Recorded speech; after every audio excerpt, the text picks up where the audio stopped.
Hello viewers, welcome to this session. I'm Dr. Rajesh Kumar Thakur, Department of Science, Bhopal School of Social Sciences, Bhopal. Today we are starting with a new course of physics, that is electricity and magnetism. We are taking very first topic, that is basics of electrostatics and Coulomb's law in vector form. In this topic we shall be talking about electric charge and its induction, various properties of electric charge, Coulomb's law, then Coulomb's law in vector form, relative permittivity, or it is also known as dielectric constant, different kinds of charge distribution, namely linear, surface and volume charge distribution. So we are starting with electric charge and its induction. Students, we all are familiar that electric charge is an entity by virtue of which any object possesses electrical effect. By electric effect, we means that if a body is charged, that starts attracting or repelling another objects within its electric field. It can exert force due to which another charge may possess some motion also. Every atom, we know, every atom is electrically neutral. It contains equal number of positive and negative charges. As per different atomic model, especially Bohr's atomic model, we know that atom contain equal number of electrons and proton. As a whole, we can say that atom is electrically neutral. Now, how we can make an atom charged or a molecule charged or any material charged? This can be done simply by supplying excess number of electron to the atom or by taking some of the electrons away from that atom. If we are taking some of the electrons away from the atom, that means what we have to do? We have to supply some amount of energy, that is known as what, ionization energy, to the atom, so that the electron that can come out from the outermost orbit of the atom. And in this way, the atom will become positively charged. See, the different types of charges we have, they are positive charge and negative charge. Positive charge is being possessed by protons and negative charge is being possessed by electrons. The different methods of making a body charged. The very first method, that is what, charging by friction. In this, we take two objects. For example, here we have taken a glass rod that is rubbed with a piece of silk cloth. Due to this, what happens? Some heat is generated during the friction, and that heat will serve as a ionization energy, and some of the electron of this glass rod, they are transferred to the silk cloth. And in this way, silk cloth becomes negatively charged and the glass rod that becomes positively charged. The second way is charging by induction.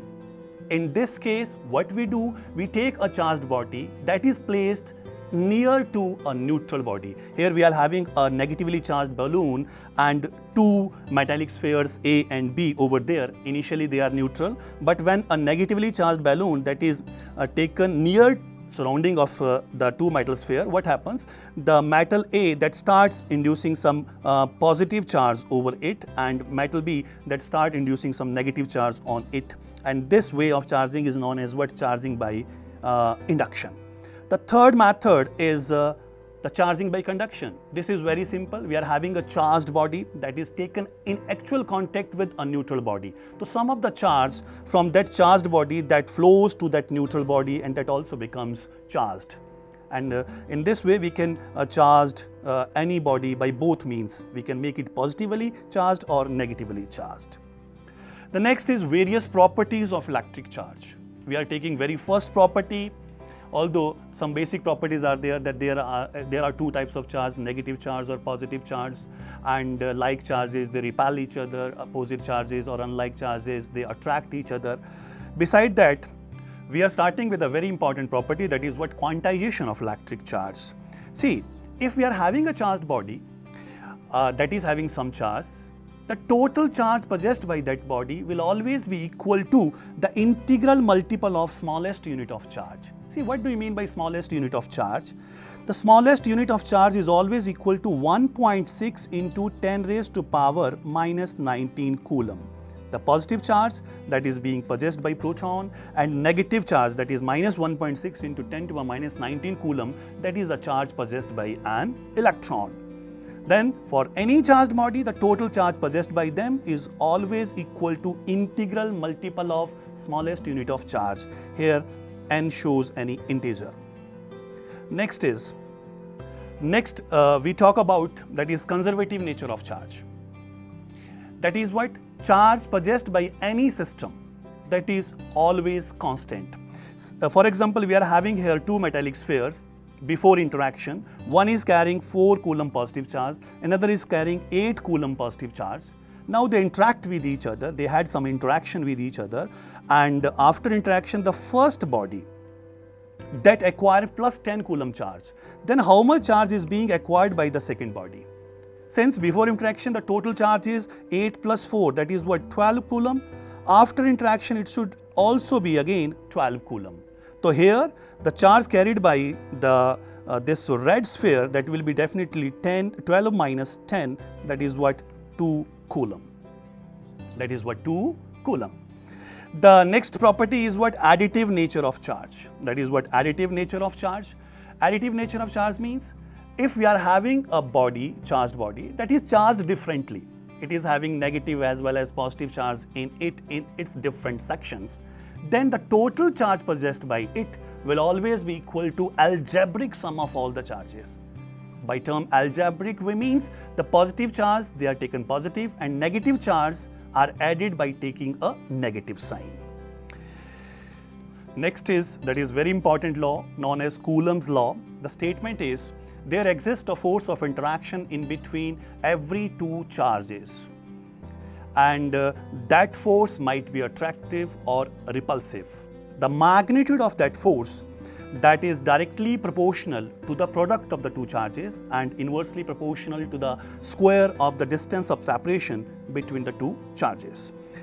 See, the force of interaction in between the two charges, that also depends upon the medium in which the two charges are placed. See, from equation 1 and 2, by combining these two equations, we get the force F, which is directly proportional to Q1 Q2 upon R square. As I have told to you that this force also depends upon medium, that is the permittivity of medium, that we are going to introduce over here. Here this K, that is what, a constant of proportionality. This K is a constant of proportionality which defines the property of medium, and more exactly this K is equals to 1 upon 4 pi epsilon naught. This epsilon naught defines the permittivity of free space or air. We can call it the permittivity of vacuum also. It is having value 8.84 into 10 raised to power minus 12 coulomb square per Newton meter square. In more detail, the force can be given as F equals to 1 upon 4 pi epsilon naught Q1 Q2 upon R square Newton. The limitations of Coulomb law, it is only applicable for the point charges.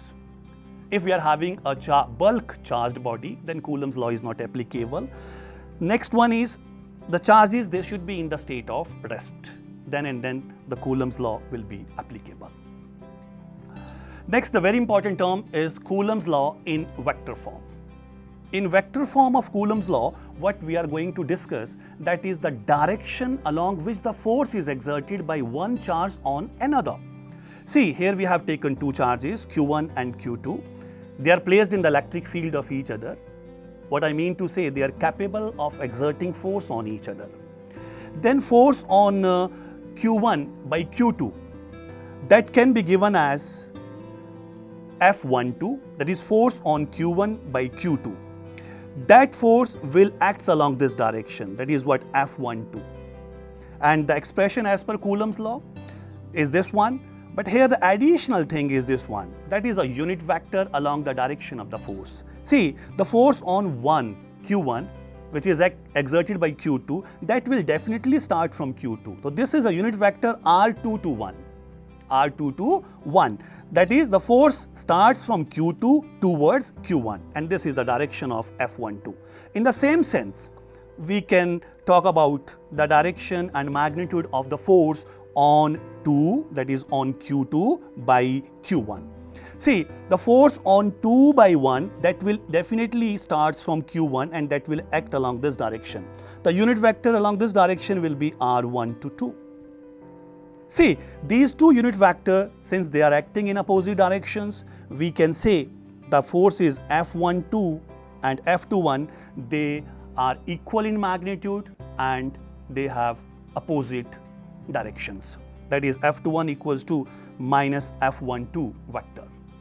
Here we can also conclude one more thing, that Coulomb's law is in analogous with Newton's third law of motion, that for every action there exist equal and opposite reactions. Whatever is the force exerted by one charge on another, same force or force with equal magnitude is exerted by another charge on the first. Next is a term that is a relative permittivity, or also known as dielectric constant. This term is very important when we will talk later on when we will be talking about capacitors. In capacitor, if we insert some material, especially a dielectric material, in between the plates of capacitor, its capacitance increases. Its capacitance simply increases. Then we need to find out this dielectric constant of the material. Actually, this dielectric constant is also known as relative permittivity, and that is what epsilon r. Epsilon r is having formula, that is permittivity of the material divided by the permittivity of air or vacuum, which is having value we have discussed in the previous slides, that is 8.84 into 10 to the power minus 12, and the units we can have from the expression of Coulomb's law. See, in terms of force, we can also find out this dielectric constant like this. This is what force of interaction in between two charges when they are placed in vacuum, divided by the force in between the same two charges when placed at the same distance apart in a certain medium. Definitely, since the permittivity of medium will be different than the permittivity of air or vacuum, the magnitude of forces, these two forces will be different and will have certain value of K, that is known as what, dielectric constant. Next, Coulomb's law is not only applicable for the two charges. Simultaneously, we can find out a force on single charge which is exerted by many charges. For this, we follow the law of superpositions. If more than one charge, they are causing force on a certain charge, suppose here we have taken that certain charge Q that is placed in the electric field of three different charges Q1, Q2, Q3, and they are exerting force F1, F2 and F3 respectively, then the net force can be obtained by using this expression, that is F equals to F1 plus F2 plus F3, and you have to keep in mind that we have to add these forces vectorially. That means by taking into account the direction of these forces also. Okay. Then the last topic, that is what, continuous charge distributions. We are having three types of distribution of charges. We can distribute charges over a one-dimensional body, that is just like a wire. Then how much charge is distributed over the wire per unit length, that is known as what, linear charge density. In case we are having a two-dimensional surface, just like a sheet of paper like this, over here, how much charge is distributed over that sheet per unit area, that is known as what, surface charge density. And in case we are having a three-dimensional surface, just like a cube which is having a certain volume, then how much charge is distributed over that volume, over that cube, divided by the volume, that is known as what, volume charge density. These are the different kinds of distribution of charges. These are certain applications of Coulomb's law. See, by using Coulomb's law, we can calculate force or distance of separation in between the two charges, that we are also going to do in some of our exercises at the end of these slides. We can also calculate electric field. Electric field we haven't discussed, but let me introduce to you. Electric field is nothing, it is a field in the surrounding of a charge, within which it can exert a force on another charge. See, we have told to you that force which is exerted by one charge on another, that varies as per this relation. Force is inversely proportional to the square of the distance in between the two charges. What happens as we move away from one charge, suppose this is a charge Q, and we move away from this charge, then definitely the force which is exerted by this charge Q on another charge will decrease. So by using Coulomb's law, we can also find out the electric field.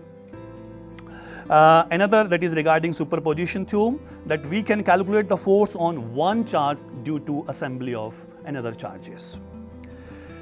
See, this is a very first problem based upon Coulomb's law and Coulomb's law in vector form. See, what we are given here with is, we are given with the two charged sphere. They are placed 10 centimeter apart, and they attract each other with a force of this. What force results from the following changes? If we are given a force that is 3 into 10 raised to power minus 6 Newton. This is the force which is existing in between the two charged bodies when they are separated by a distance of 10 centimeter. Then the very first question to you is what happens when both the charges are doubled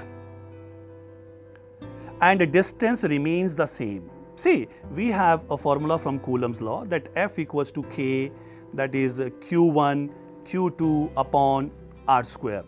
In the first problem, what we are doing, we are not changing this R, we are doubling actually Q1 and Q2. So see, now this Q1 will becomes 2 times Q1 and Q2 will becomes 2 times Q2. So there is a factor 2 into 2 which is introduced in the numerator. The answer to the first part of the question will be definitely the 4 times the force. 4 times the force which is exerted in the given condition. The force will be increased 4 times. In the second case, second part, we are given with what happens if an uncharged identical sphere is touched to one of the sphere and then taken far away. Since these two charges are equally charged, these two charged bodies are equally charged, and here we are saying that one identical neutral sphere that is taken in contact with one of the charged sphere. See, in this situation, if we will talk about two spheres A and B, and we are taking another neutral sphere C in contact with either of them, either with V suppose, then what will happen? They will share equal amount of charge. Now charge on B will be now Q2 by 2. The charge is decreased by half. Then definitely the force that will also, the new force will be also equals to F by 2. That is half of the initial force, that is given in these conditions. And the third case, that is the separation is increased to 30 centimeter. Now the charge separation Q1 and Q2, initially they were located at a distance of 10 centimeter. They were having certain force. Now the distance is increased to 30 centimeter. Then, there is a force is inversely proportional to R square. There is an introduction of a factor R now becomes 3 times R. From 10 to 30 it becomes 3 times. Then one factor is introduced in the denominator, that is 9. Then the new force will be definitely equal to the initial force divided by 9. This is what solution to all the 3 parts of this problem. We have one more problem for this today. That is what is the magnitude of the force 1.5 into 10 to power minus 6 Coulomb charge exerts on 3.2 into 10 to power minus 4 Coulomb charge located at 1.5 meter away in air. See why we have mentioned here air. Air is very important because medium plays very important role. When we are observing the interaction in between the two charges, there is a role of medium. And force F, that is equals to, if air is there, then we have K which is equal to 1 upon 4 by epsilon naught, sorry. Then here we will have Q1 Q2 upon R square. By using this relation and substituting the value of K, that should be equal to, for air it is 9 into 10 raised to power 9. And Q1 Q2 are given to you. Distance of separation is also there. We can calculate the force from here. Thank you for watching. We will meet soon in the next module. Thank you so much.